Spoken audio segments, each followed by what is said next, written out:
के शास्त्री नगर स्थित श्री दुर्गा मंदिर के 36वें स्थापना दिवस पर धर्म, संस्कृति और चेतना का अद्भुत संगम देखने को मिला।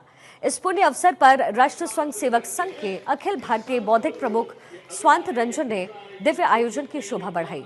कार्यक्रम में राज्यसभा सांसद डॉक्टर दिनेश शर्मा ने शिरकत किया। ये आयोजन केवल एक धार्मिक अनुष्ठान न होकर के एकात्मता का जीवंत प्रतीक बना।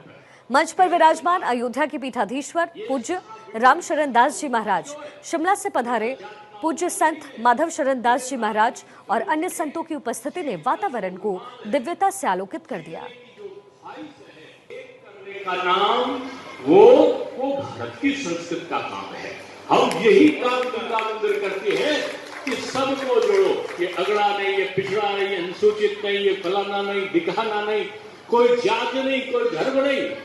एक साहब चर्चा कर रहे थे आज मुझसे दूरदर्शन पर, इलेक्ट्रॉनिक चैनल पर, कह रहे थे साहब ये सारा विग्रह जाति का उन्माद क्यों है?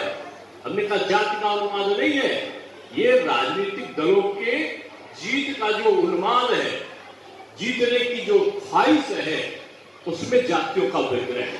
ये कुंभ का जो कुंभ का स्नान था, इसने ऐसा में ऐसा संदेश नहीं दिया।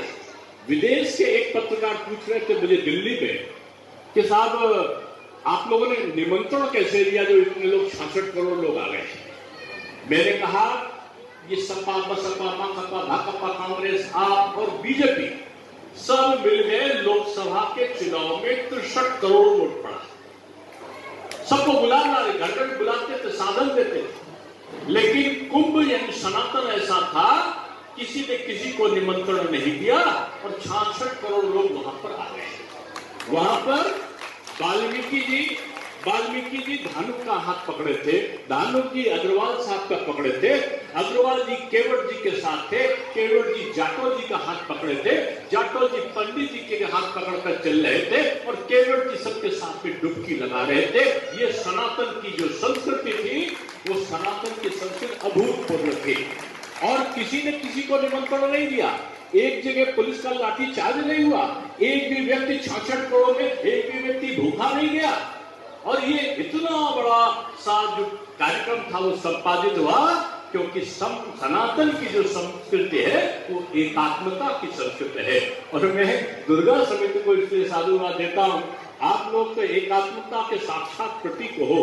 यहाँ महिला जब कलश रख के चलती है ना, तो कोई नहीं पूछता कि आप मारवाड़ी हो, कोई नहीं पूछता कि आप धानुक समाज से आई हो, कोई नहीं पूछता कि आप जाटो हो, कोई सब मिलकर माता के जयकारे लगाते हैं, लगाकर यहाँ से चलते हैं।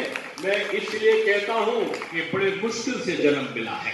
याद रखना, ये जन्म अस्थायी यात्रा है।